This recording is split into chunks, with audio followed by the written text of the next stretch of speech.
पुरुषोत्तमम। कितना 40 मिनट्स, कितना टाइम मेरे लिए? टाइम दादा कितना? दादा 9:30 तक खोल दीजिए।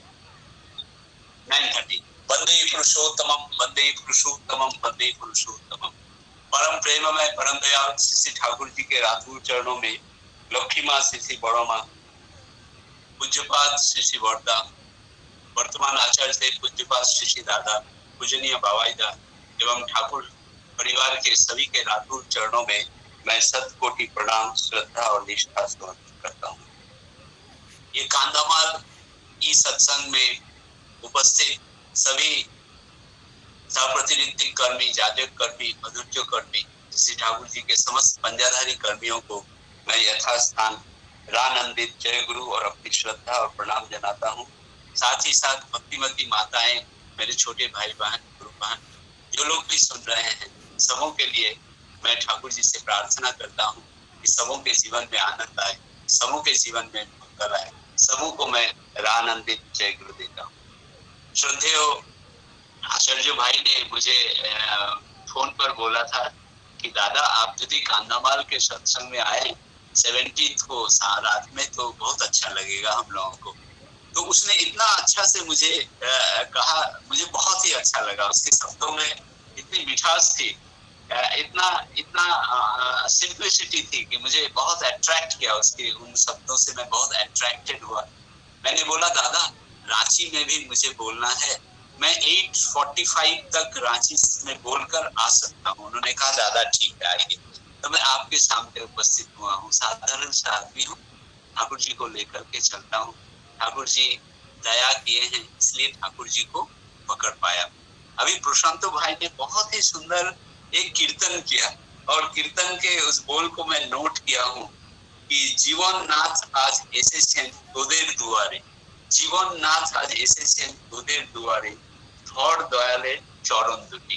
जीवन नाथ परम दयाल तुम्हारे द्वार पर आए हैं और जब तुम्हारे द्वार पर आए हैं तो तुम उनके चरणों को पकड़ लो, तुम उनके चरणों को पकड़ लो।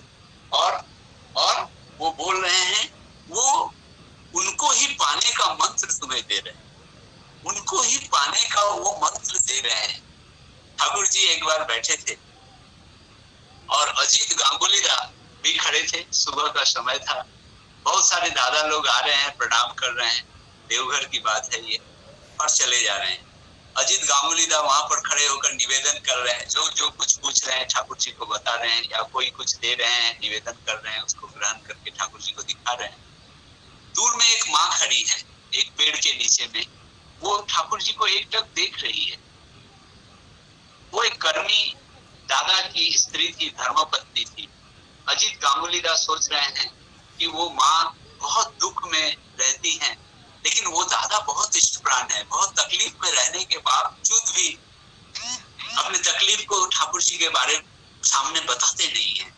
तो मन ही मन अजीत गांगुली दास सोच रहे थे कि अगर उस माँ को एक अच्छी सी साड़ी दी जा सकती थी तो कितना अच्छा होता। कुछ ही देर के बाद ठाकुर जी ने कहा, अजीत गांगुली दास को कहा कि जाओ देवघर बाजार से एक साड़ी ले आओ। अजीत दास सोचे कि ठाकुर जी तो अंतर्यामी है, मैं सोच रहा था कि वो माँ की साड़ी उतनी ठीक ठाक नहीं है, उन्हें यदि एक नई साड़ी दी जाती तो कितना अच्छा होता। वो दौड़कर साइकिल पर चढ़कर बाजार गए, गुरु भाई की दुकान से वो साड़ी खरीदकर ठाकुर जी के पास में आए। सोच रहे थे कि ठाकुर जी शायद उस माँ को साड़ी देने के लिए बोलेंगे, लेकिन सामने बैठी एक बहुत धनाढ्य माँ बैठी थी, बहुत धनवान, हाँ किसी चीज की कमी नहीं थी। उनके तरफ दिखाकर ठाकुर जी बोले कि उन्हें साड़ी दे दो। अजीत गांगुली दास स्तब्ध रह गए, इस माँ को तो साड़ी की जरूरत नहीं है और ठाकुर जी इनको साड़ी देने के लिए बोल रहे हैं, गुरु का आदेश देना पड़ेगा। कुछ ही देर के बाद ठाकुर जी बोले कि जाओ एक और साड़ी ले आओ। फिर साइकिल पर गए, उनके पास पैसा भी नहीं था, पहली साड़ी में सारा पैसा खर्च हो गया था। वो गुरु भाई की दुकान में जाकर बोले, दादा ठाकुर जी मेरे को फिर एक साड़ी लाने के लिए बोले हैं, मेरे पास तो पैसा नहीं है, उधार में उधार में एक साड़ी दे दीजिए, मैं फिर बाद में आकर पैसा दे दूंगा। और ठीक है कोई बात नहीं, आप मेरे गुरु भाई हैं, लीजिए, ठाकुर जी चाहे हैं लीजिए। वो लेकर साड़ी लेकर आए। ठाकुर जी बोले जाओ दूर में जो वो माँ खड़ी है उस माँ को वो साड़ी दे। जब श्रद्धेय अजीत दा उस माँ को देने के लिए गए तो वो माँ बोली नहीं नहीं, मैं यहाँ साड़ी लेने के लिए तो नहीं खड़ी हूँ, मैं ठाकुर जी का दर्शन करके उनकी बातों को जो सुन पा रही हूँ, उनको देख कर ही मैं प्रसन्न हूँ, मैं साड़ी लेने के लिए यहाँ पर खड़ी नहीं हूँ। तो अजीत दा बोले कि ठाकुर जी आपको ये साड़ी दी है, लीजिए। बोले नहीं नहीं, मैं साड़ी लेने के लिए नहीं खड़ी हूँ यहाँ पर। श्रद्धेय अजीत दा को लगा कि मैं सोच रहा था कि ये माँ को साड़ी देने से ये माँ खुश हो जाएंगी, ये तो साड़ी लेना ही नहीं चाहती है। ठाकुर जी के पास आकर बोले ठाकुर जी वो माँ तो साड़ी नहीं लेना चाहती है। ठाकुर जी बोले जाओ उसको बहुत अच्छे से बोलना कि उसके पिताजी यदि एक साड़ी उसे देंगे तो वो अपने पिताजी की साड़ी क्या नहीं लेगी। श्रद्धेय अजीत दा गए और बोले ठाकुर जी बोल रहे हैं कि आपके पिताजी यदि आपको साड़ी देते तो क्या आप ये साड़ी ग्रहण नहीं करती माँ। तो वो साड़ी को अपने माथे पर लगाकर वो गई, घर में गई और फिर उस नई साड़ी को पहनकर ठाकुर जी को प्रणाम की।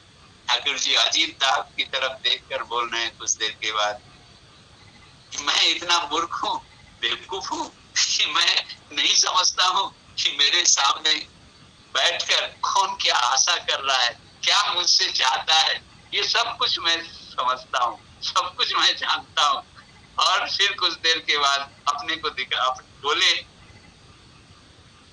रुपया सब कोई मांगता, रूप कोई नहीं मांगता, रुपया सब कोई मांगता, रूप कोई नहीं मांगता। अपने हृदय पर हाथ रखकर हम लोग यदि ये सोचे कि ठाकुर जी को पकड़कर हमने अपना डिमांड का चार्ट जैसे उनको दे दिया है, ठाकुर जी आप मेरी ये इच्छा पूरी करिए, ठाकुर जी मेरे लड़के की नौकरी करवा दीजिए, ठाकुर जी मेरी बेटी की जिससे शादी हो जाए, ठाकुर जी मेरे नौकरी में जिससे मेरा प्रमोशन हो जाए, ठाकुर जी मेरा घर टूटा फूटा हो, घर जिससे मेरा ठीक हो जाए, ठाकुर जी कुछ जमीन की मेरी इच्छा है वो जमीन हो जाए, ठाकुर जी गहना घाटी हो जाए। ये सब कुछ हम लोग चाहते हैं, लेकिन कितना लोग हम लोग चाहते हैं कि ठाकुर जी मैं आपसे कुछ नहीं चाहता, मैं आपसे कुछ नहीं मांगता ठाकुर जी मैं सिर्फ आपको चाहता हूँ। आप यदि मेरे जीवन में हैं तो मेरा सब कुछ, आप अगर मेरे जीवन में हैं तो मेरा सब कुछ है, मुझे किसी चीज की कमी नहीं, बस आपकी दया चाहिए। ठाकुर जी अगर मैं जिंदा तो मैं आपके लिए जिंदा हूँ, आपको मैं खुश देखना चाहता हूँ, अपने कर्म से, अपने आचरण से, अपने वाणी से, परिवेश की सेवा करके आपको मैं तुष्ट करना चाहता हूँ। आपकी जो नीति विधि है, आपका जो आदर्श है, उसको लेकर के मैं चलना चाहता हूँ। ठाकुर जी आप मुझ पर दया करिए, मुझ पर आशीर्वाद करिए, मुझे वो शक्ति दीजिए कि ताकि अनेक विपत्ति में, अनेक दुख में भी मैं आपको याद रख सकूं। हम लोग ठाकुर जी सत्यानुसरण में बोले किसी चीज की चाह मत रखो, परम पिता की ओर देखो और उनको बोलो कि हे परम पिता मैं तुम्हारा ही संतान, तुम्हारी ही संतान, तुम जिस अवस्था में रखोगे मैं उस अवस्था में ही रहूंगा, दुख में भी सुख में भी तुम ही मेरे सब कुछ हो, त्वमेव माता पिता त्वमेव बंधुश्च सखा। ठाकुर जी बोले जो सिर्फ परिवार के लिए करता रहता है, परिवार के लिए करता रहता है, वो परिवार का भी अपना नहीं हो पाता, लेकिन जो इष्ट के लिए करता है वो इष्ट का भी अपना बन जाता है, परिवार भी उसका अपना बन जाता है। इसलिए परिवार से थोड़ा ऊपर उठकर रहो, परिवार से थोड़ा ऊपर उठकर रहो, परिवार से ऊपर उठकर रहोगे तो परिवार पर नियंत्रण रहेगा। और ऊपर उठकर रहना यानी अपने मन को परमपिता पर न्यस्त करना, अपने मन को परमपिता पर न्यस्त करना। जैसे ठाकुर जी बोले जिस व्यक्ति का मन आज्ञा चक्र में न्यस्त नहीं है, जिस व्यक्ति का मन आज्ञा चक्र में न्यस्त नहीं है वो बेवारिश माल है, और बेवारिश माल का कोई प्रभु नहीं होता, बेवारिश माल का कोई प्रभु नहीं होता, ये इधर भटकता है, उधर भटकता है, उधर चलता है। रामकृष्ण परमहंस देव जी से पूछा गया था कि प्रभु मनुष्य का अर्थ क्या होता है, प्रभु किसको हम मनुष्य कहेंगे? जो रामकृष्ण परमहंस देव हंसते हुए बोले मन होश यानी जिसके मन में होश हो। तो भक्तों ने कहा ठाकुर हम सबों के मन में भी तो होश है, भूख लगती है, पानी पीता हूँ, स्कूल जाता हूँ, नौकरी करता हूँ, घर में रहता हूँ, सोता हूँ, खाता हूँ, उठता हूँ, बोलता हूँ, चलता हूँ, ये सब तो होश ही है। ठाकुर रामकृष्ण देव बोले वो होश तो सांसारिक होश है, और एक होश होना चाहिए सही मनुष्य बनने के लिए, और वो होश है परम पिता की ओर। जिस परम पिता से तुम आए हो, जिस अमृत के तुम संतान हो, उसके प्रति होश नहीं रहने से तुम्हारा तो 2 हाथ है, 2 पैर है, आंख नाक सब कुछ है, इतना होते हुए भी तुम मनुष्य तब तक नहीं बन पाओगे जब तक उस परम पिता के प्रति तुम्हारा होश नहीं रहे। तो लोगों ने पूछा, लेकिन उस परम पिता को तो ठाकुर मैं देख नहीं सकता हूँ, उनसे तो बातें नहीं कर सकता हूँ, विपत्ति के समय में तो वो आते नहीं है, जिनको मैं देख नहीं सकता, जिनसे बातें नहीं कर सकता, जो विपत्ति में आकर मेरे पास खड़े नहीं होते, उस परम पिता को मैं याद कैसे कर सकता हूँ, उस परम पिता के प्रति होश कैसे होगी। रामकृष्ण परमहंस देव बोले कि प्रत्येक युग में वो परम पिता आते हैं, नर शरीर में आते हैं, वो लीला करते हैं, मनुष्य की तरह ही उठते बैठते सोते जगते हैं, उनको भी रोग होता है, उनको भी दुख होता है, लेकिन सबों से वो ऊपर है।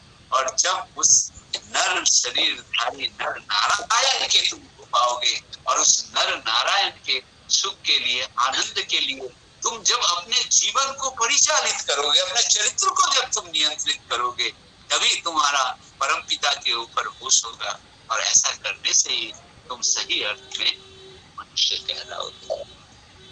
ठाकुर जी आए थे, और ठाकुर जी की माँ हुजूर महाराज के माध्यम से दीक्षा ग्रहण की थी। जब बहुत छोटी थी, स्वप्न में आए थे वो, उनके पूजा घर में आए थे, जब वो रोती थी राधा कृष्ण का नाम पाने के लिए, अपने नाना के पास वो प्रार्थना करती थी, रोती थी, तो उसके नाना कहते थे कि राधा माने कृष्ण से ही तुम मंत्र मांग लो। वो और उनका भाई लोहा रात रात भर पूजा घर में जगते थे, रोते रोते एक दिन लोहा उनका भाई सो गया। माता मनमोहिनी देवी 5 साल की उम्र में थे, उस समय एक जटाजूटीधारी सन्यासी आए, और उन्होंने ये जो मंत्र हम लोग जाप करते हैं, वो मंत्र उन्होंने दिया माता मनमोहिनी देवी को। माता मनमोहिनी देवी कलकत्ता में आई, उनकी शादी हो गई थी, तो एक रिलेटिव के घर में उन्होंने, एक बहन के घर में उन्होंने देखा कि वो साधु संत की तस्वीर लगी हुई। बोले ये कौन है? बोले ये आगरा के हुजूर महाराज जी हैं। और बोले यही हुजूर महाराज जी तो हमें दीक्षा दिए थे हमारे पूजा घर में जब मैं छोटी थी 5 साल के। कहाँ है हुजूर महाराज जी? वो बोले ये कलकत्ता में आए हुए हैं। तो वो दौड़कर हुजूर महाराज जी का दर्शन करने आई, और हुजूर महाराज जी ने भी माता मनमोहिनी देवी को पहचान लिया।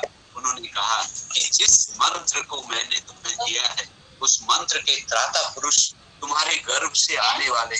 उन्होंने माता मनमोहिनी देवी को कहा, ईश्वर की कृपा से तुम्हारा प्रथम संतान, ईश्वर की कृपा से तुम्हारी प्रथम संतान एक कालजयी महापुरुष होंगे। तुम्हारे प्रथम संतान एक कालजयी महापुरुष होंगे, से वो तुम्हें पूर्णानंद दान करेंगे, वो तुम्हें पूर्णानंद दान करेंगे। तुम उन्हीं की प्रीतिकर कर्म में हमेशा निरत रहना। तुम अपने उस प्रथम पुत्र के प्रीतिकर कर्म में हमेशा लगे रहना। जब ठाकुर जी आए, ताल नवमी तिथि में आए, सुबह 7:05 पर आए।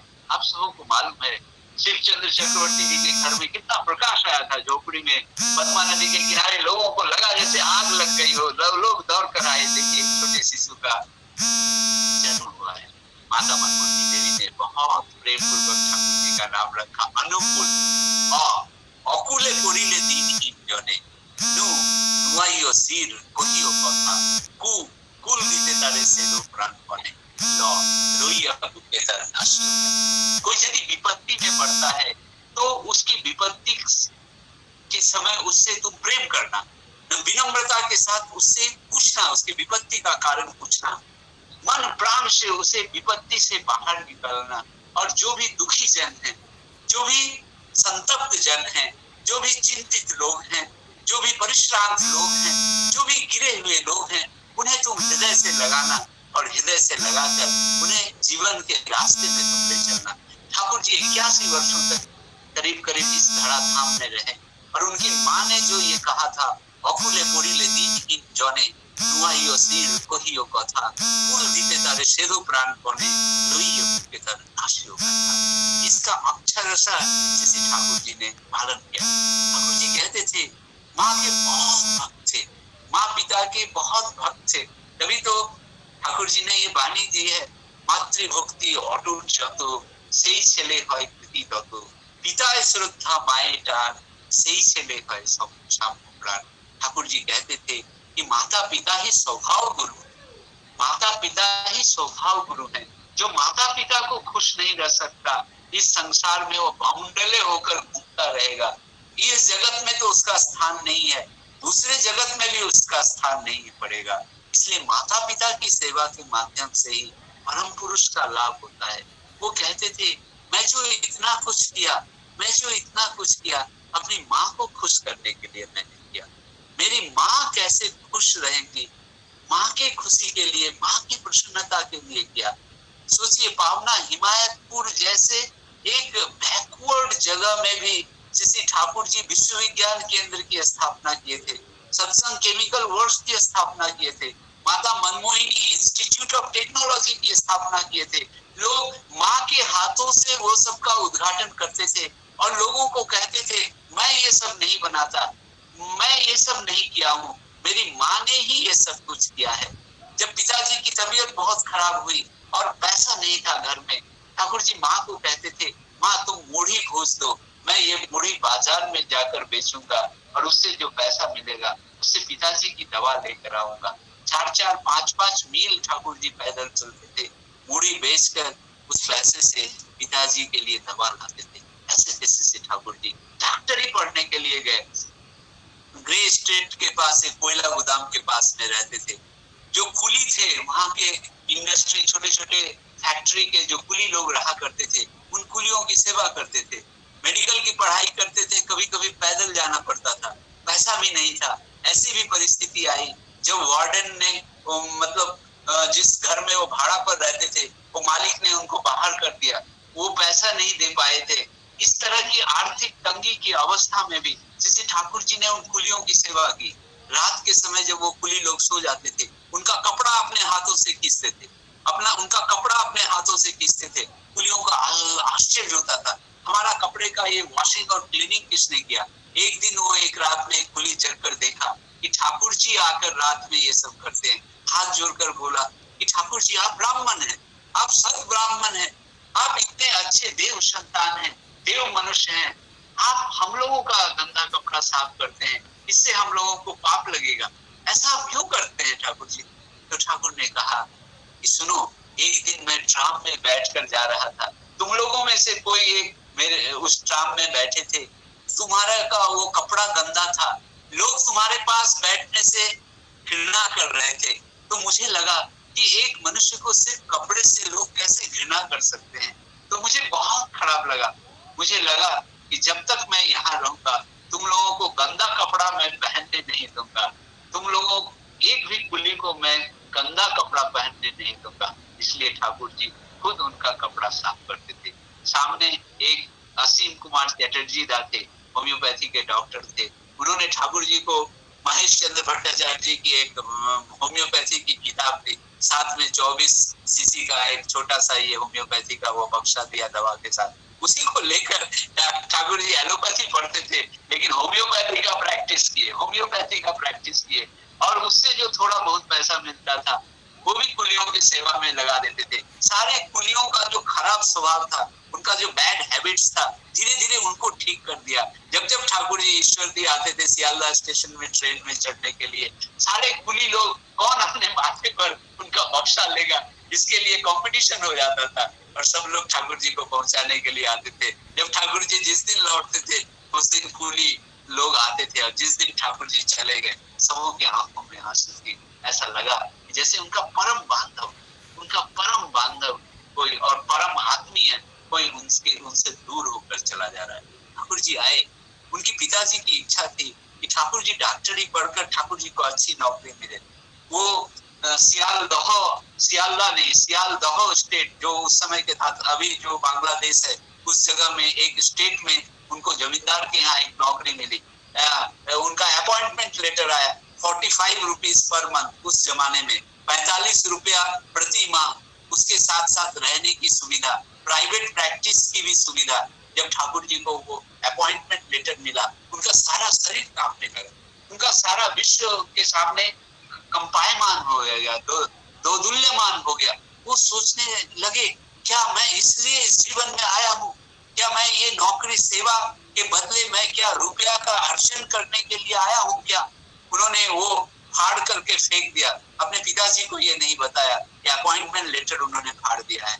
वो घर में ही बैठकर प्रैक्टिस करने लगे थे और दूर दूर तक रोगियों को देखने जाते थे। पालकी में करके रोगी आते थे ठाकुर जी के पास। ठाकुर जी किसी से कुछ मांगते नहीं थे, जो कुछ श्रद्धा पूर्वक उन्हें देता था उसे ग्रहण करते थे। गरीब रोगियों के लिए वो खर्च कर देते थे। चारों तरफ ये चर्चा फैल गई कि ठाकुर अनुकूल चंद्र थी। ठाकुर अनुकूल तो एक ऐसे डॉक्टर हैं जो एक बार अगर देख लेंगे तो कोई रोगी मर नहीं सकता है। 10 मील के अंदर में कोई भी रोगी उनके ट्रीटमेंट में नहीं मरा। एक दिन एक गुरु भाई को बुलाकर वो बोले, देखो मैं जो इतने दिन से प्रैक्टिस कर रहा हूँ, इसमें जो कुछ अर्थ मिला है, जो कुछ मुझे लोगों ने प्रसन्नता पूर्वक दिया है, उसका काउंटिंग तुम करो।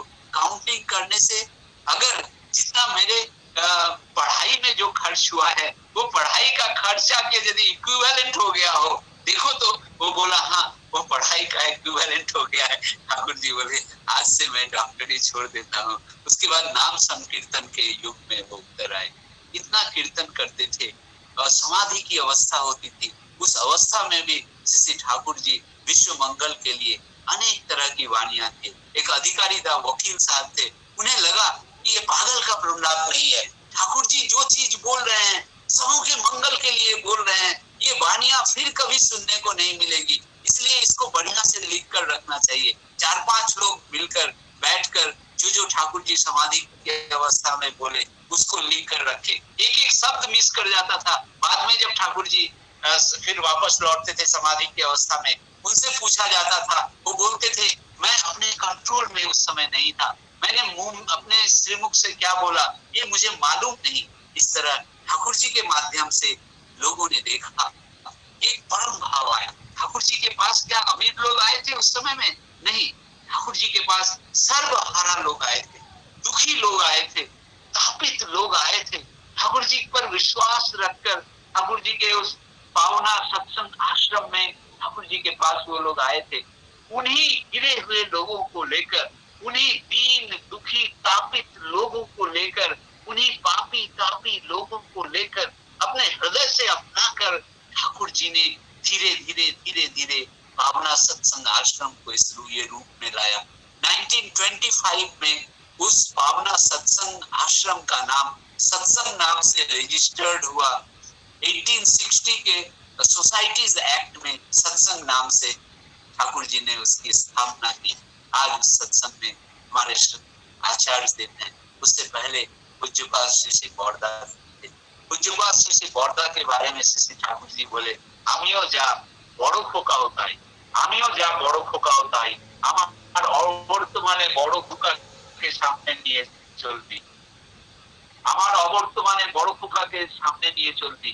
সে শিবের অবতার, সে সব সময় পিছনে থাকে, সবাইকে এগিয়ে নিয়ে যায়, সবাইকে এগিয়ে নিয়ে যায়। ছাওয়ালের অনেক ক্ষমতা আছে।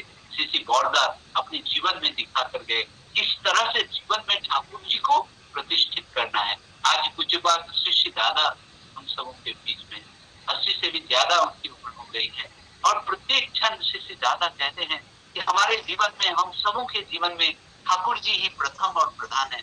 ठाकुर जी की अशेष दया से ही उनको सेवा करने का मौका मिला है। ठाकुर श्री बौरदा कहा करते थे कि उन्होंने इष्टवृत्ति करने का हमें अधिकार दिया है, उन्हें यजन याजन नाम ध्यान करने का अधिकार दिया है, उनके चरणों की सेवा करने का अधिकार दिया है। इसलिए जीवन के अंतिम सांस तक वो जो कुछ बोले हैं, यजन याजन इष्टवृत्ति स्वस्थ सदाचार, यही मंगल का पथ है, यही बचने का पथ है। इसको छोड़कर बचने का कोई और रास्ता नहीं हो। इसलिए उनका मनों के चरण से चलने की जरूरत है। वो क्या चाहते हैं, किससे वो प्रसन्न रहेंगे, आचार्य देव क्या चाहते हैं, वो उनके हर चीजों को अपने अपना हृदयंगम करना है। सिद्धि ठाकुर जी बोले सदगुरु के आदेश पालन से बढ़कर और कोई मंत्र नहीं है। इसलिए आइए वो सदगुरु हमें मिले हैं, प्रिय परम मिले हैं। कबीरदास जी बोले सदगुरु आवे भेद बतावे, ज्ञान करे उपदेश, कोयला के मैला छोड़े जब आग करे प्रवेश। जब सदगुरु आते हैं तो वो ज्ञान देते हैं, वो उपदेश देते हैं, वो जीवन का रास्ता बताते हैं, जीवन को प्रवृत्ति के मार्ग से उठाते हैं, दुख से उठाते हैं वो जीवन को।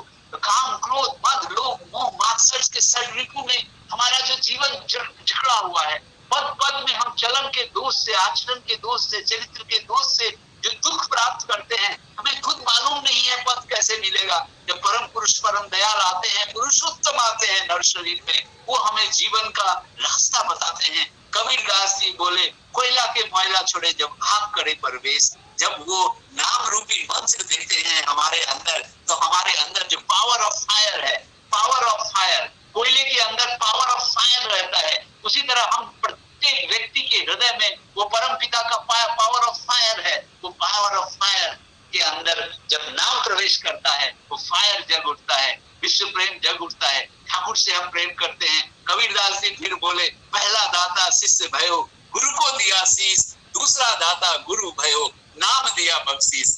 First donor is the disciple who surrenders in front of the Guru, and the second donor is the Guru. He gives the name as a prize. पहला दाता शिष्य भयो, गुरु को दिया शीश, दूसरा दाता गुरु भयो, नाम दिया बख्शीश। उनका ये सत्मंत्र हमें जीवन में मिला है। आइए इस जीवन में उस सत्मंत्र को लेकर चले, जजन याजन इष्ट वृत्ति स्वस्थ सदाचार लेकर चले। और पूज्यपाद आचार्य देव जो बोल रहे हैं, किसी से घृणा नहीं करना, सबसे प्रेम करना। दो गुरु भाइयों में मतांतर हो सकता है, लेकिन प्रेम के सहारे ही अप्रेम को जीता जा सकता है। अप्रेम से अप्रेम को कभी भी जीता नहीं जा सकता। इसलिए सबके साथ में रहना, सोचना सब लोग मेरे परम प्रेममय के हैं, सबके अंदर में ठाकुर है, उनके ठाकुर को यदि मैं प्रसन्न कर पाऊंगा तो मेरे अंदर के ठाकुर प्रसन्न होंगे, ठाकुर तभी प्रसन्न होंगे। इसलिए परिवेश की सेवा करके, यजन याजन इष्टवृत्ति करके अपने जीवन में चलना, आनंद में रहोगे, संपन्नता में रहोगे, दुख के अंदर भी लगेगा परम पिता मेरे साथ में है, ठाकुर जी मेरे साथ में। मैं आप समूह के मंगल के लिए परम दयाल के रातुल चरणों में प्रार्थना करता हूँ। जय गुरु वंदे पुरुषोत्तम पति। दादा जय गुरु, प्रणाम जनाऊँगी। कंधमाल यूथ गुरु भाई मानकर इंटरनेट सत्संग तरफ आपको मु धन्यवाद जनाऊँगी। परम दयाल शिष्य ठाकुर आपको आयुष आयुष दिंतु। जय गुरु दादा। अब आम आपन को आउ केते बेले भी गोटे अनुरोध करिवु, आपन दया करी समय देबे। जय गुरु। बर्तमान सत्संग कार्यक्रम शेष पर्याय पहुंची, मधुरण समापयत। तेणु आम मान सत्संग शेष पर्याय छड़ार गान रही, आपण मैंने अनेक समय धरी सत्संग को उपभोग कर अनुरोध कर मात्र 5-10 मिनिट ठाकुर छड़ार गान शुणी आम मैंने प्रति प्रत्येक आनंदित हवा। ये छड़ार गान करेंगे आम मान छतियार ज्योतिरिंद्र दास भाई, सजा बापी भाई छतिया छड़ार गान कर विषय धर्म। धर्म ताको कोहे निजर बंचिबा बढ़िबारे जेने अन्य जोगाण पाए। धर्म ताको कोहे निजर बंचिबा बढ़िबारे जेने अन्य को बंचाए निजे रहे, जानी था धर्म ताको ही कहे। अन्य को बंचाए निजे रहे, जानी था धर्म ताको ही कहे। धर्मे जीवन दीप्त रहे, धर्म जानिबो गोटिए हुए। धर्मे जीवन दीप्त रहे, धर्म जानिबो गोटिए हुए। कत खोजी तु ही प्राण हरिलु अनुष्ठान महलारे। अनुष्ठान जे बसिला क्रांति पाइबा अथ पाते गला। प्राण हरिलु अनुष्ठान महलारे। अनुष्ठान जे बसिला क्रांति पाइबा अथ पाते गला रे। धर्म ताकू कुहे ନିଜର ବଞ୍ଚିବା ବଢିବାରେ ଯେନେ ଅନ୍ୟ ଯୋଗାଣ ପାଏ। ଜୀବନଟା ତ କୋଳାହଳ ପଛେ ଧାଏ ହଳ ହଳ ଗୋଟାଇଲେ ତୁ ଅମର ଚଳନେ ମଳୟ ନୀଳେ ଭାସି ଚାଲ। ଜୀବନଟା ତ କୋଳାହଳ ପଛେ ଧାଏ ହଳ ହଳ ଗୋଟାଇଲେ ତୁ ଅମର ଚଳନେ ମଳୟ ନୀଳେ ଭାସି ଚାଲ। ଜାଣି ଶୁଣି ବୁଝି ଚାଲ କାହିଁରେ କି ହୁଏ ସେଇ ପଥରେ ସହଜେ ଚାଲି କର ଜୀବନ ଜୟ। ଜାଣି ଶୁଣି ବୁଝି ଚାଲ କାହିଁରେ କି ହୁଏ ସେଇ ପଥରେ ସହଜେ ଚାଲି କର ଜୀବନ ଜୟ। ଯାହା କରିଲେ ଜୀବନ ସମନ୍ୱୟ ବହିଯାଏ ତାକୁ ହିଁ ଜାଣ ଧର୍ମ ବୋଲି ଧର୍ମ ଆଉ କେଉଁଠି ଥାଏ। ଯାହା କରିଲେ ଜୀବନ ସମନ୍ୱୟ ବହିଯାଏ ତାକୁ ହିଁ ଜାଣ ଧର୍ମ ବୋଲି ଧର୍ମ ଆଉ କେଉଁଠି ଥାଏ। ଧର୍ମ ତାକୁ କୁହେ ନିଜର ବଞ୍ଚିବା ବଢିବାରେ ଯେନେ ଅନ୍ୟ ଯୋଗାଣ ପାଏ। ଧର୍ମ ଯେତେ ଫୁଟିବ ତୁମ ନିଷ୍ଠା ନୀତି ବ୍ୟବହାରେ ପ୍ରତିଷ୍ଠା ବି ଆସିବ ସେତେ ପାରିବେନି କେହି ରୋକି ତାରେ। ଧର୍ମ ଯେତେ ଫୁଟିବ ତୁମ ନିଷ୍ଠା ନୀତି ବ୍ୟବହାରେ ପ୍ରତିଷ୍ଠା ବି ଆସିବ ସେତେ ପାରିବେନି କେହି ରୋକି ତାରେ। ଜୀବନ ବାଦର ବାଦେ ନେଇ ତୁ ଉଚ୍ଛଳ ଚଳନେ ଚାଲରେ ଚାଲ ଅମର ଜୀବନ ଲଭିବା ପଥରେ ନେଇ ରଖ ସେଇ କୃତି ବଳ। ଜୀବନ ବାଦର ବାଦେ ନେଇ ତୁ ଉଚ୍ଛଳ ଚଳନେ ଚାଲରେ ଚାଲ ଅମର ଜୀବନ ଲଭିବା ପଥରେ ନେଇ ରଖ ସେଇ କୃତି ବଳ। ଚାଲିବ କରିବ ଯେପରି ବି ଦେବ ଇଷ୍ଟ ଦେବେ ଯିଏ ପାଇବ ରହିବ ସେପରି ବି ହେବ ପ୍ରସାଦ ଲୋଭି ସିଏ ପ୍ରସାଦ ଲୋଭି ସିଏ। ଚାଲିବ କରିବ ଯେପରି ବି ଦେବ ଇଷ୍ଟ ଦେବେ ଯିଏ ପାଇବ ରହିବ ସେପରି ବି ହେବ ପ୍ରସାଦ ଲୋଭି ସିଏ। ଧର୍ମ ତାକୁ କୁହେ ନିଜର ବଞ୍ଚିବା ବଢିବାରେ ଯେନେ ଅନ୍ୟ ଯୋଗାଣ ପାଏ। ଧର୍ମ ତାକୁ କୁହେ ନିଜର ବଞ୍ଚିବା ବଢିବାରେ ଯେନେ ଅନ୍ୟ ଯୋଗାଣ ପାଏ ଅନ୍ୟ ଯୋଗାଣ ପାଏ ଅନ୍ୟ ଯୋଗାଣ ପାଏ। ଜୟ ଜୟ ଗୁରୁ ଦାଦା। ଆପଣମାନଙ୍କ ପାଖରେ ବିଶେଷ ଏକ ଅନୁରୋଧ ରହିଛି। ଆମର ବେତାଳର ପୁରଞ୍ଜିତ ଭାଇ ସେ ଖବର ଦେଇଛନ୍ତି, ଅନୁରୋଧ କରିଛନ୍ତି ଆସନ୍ତାକାଲି ସନ୍ଧ୍ୟା 7:30 ସମୟରେ ବେତାଳ ସତ୍ସଙ୍ଗ କେନ୍ଦ୍ର ଆନୁକୂଲ୍ୟରେ ପୂଜନୀୟ ମନ୍ତୁନ୍ଦା ପ୍ରତିନିଧି ଆଶପେନ୍ଦ୍ର ରାୟ ଚୌଧୁରୀ ଦେଓଘର ସିଏ ଯୋଗଦାନ କରିକି ତାଙ୍କର ବହୁମୂଲ୍ୟ ଦାଦନ ରଖିବେ। ଆପଣମାନେ ପ୍ରତିପକ୍ଷେ ଯୋଗଦାନ କରିବାକୁ ଅନୁରୋଧ କରାଯାଉଛି। ବନ୍ଦେ ପୁରୁଷୋତ୍ତମଂ ବନ୍ଦେ ପୁରୁଷୋତ୍ତମଂ ବନ୍ଦେ ପୁରୁଷୋତ୍ତମଂ परम प्रेममय श्री ठाकुर अनुग्रहचंद्र जी की परम प्रेममय श्री ठाकुर अनुग्रहचंद्र जी की परम प्रेममय श्री ठाकुर अनुग्रहचंद्र जी की परम आराध्य श्री बड़मा की परम आराध्य श्री बड़मा की परम आराध्य श्री बड़मा की परम पूज्य पाद श्री बड़धा की परम पूज्य पाद श्री बड़धा की परम पूज्य पाद श्री बड़धा की प्रधानाचार्य देव श्री दादा की प्रधानाचार्य देव श्री दादा की प्रधानाचार्य देव श्री दादा की सत्संग की वंदे पुरुषोत्तमं वंदे पुरुषोत्तमं वंदे आद्य पितॄन् वंदे मातृवर्गान् वंदे अहं कृष्ण दैवतम् वंदे पुरुषोत्तमं परम प्रेममय युग पुरुषोत्तम श्री ठाकुर अनुग्रहचंद्र जी की जय गुरु जय गुरु जय गुरु जय गुरु। समस्त भाई मान को जय गुरु। आसंता काली बेतड़ा सत्संग योगदान करछन्ती सत्संगर प्रतिनिधि आशपेन्द्र राय चौधरी लिंक आपण मान पाखु पठाई जीव। आपण मान को अनुरोध प्रति सोमवार संध्या 7:30 रे आपण माने हमर ए कंधमाल सत्संग रे योगदान देबे। समस्तंकर सुदीर्घ सुस्थ जीवन परम दयाल निकट कामना करूची। जय गुरु। जय गुरु भाई जय गुरु पूजनीय गांगुली को मोर प्रणाम और जय गुरु जनाई।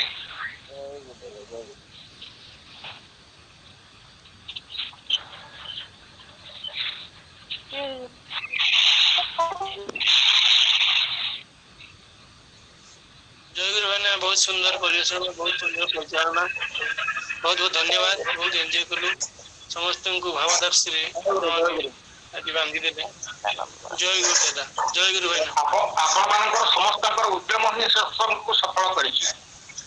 जय गुरु जय गुरु जय गुरु जय गुरु जय गुरु समस्त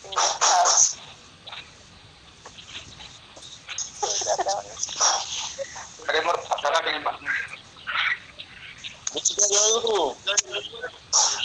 जय गुरु दादा जय गुरु जय गुरु जय गुरु जय जय गुरु जय गुरु जय गुरु जय गुरु जय गुरु बहुत भल लगा।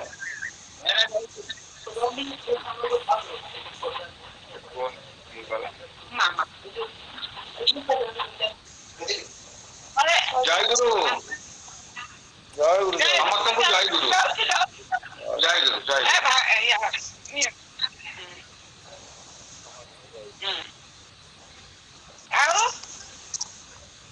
जय गुरु जय गुरु देखा जाउची चेहरा में देखा जाउची।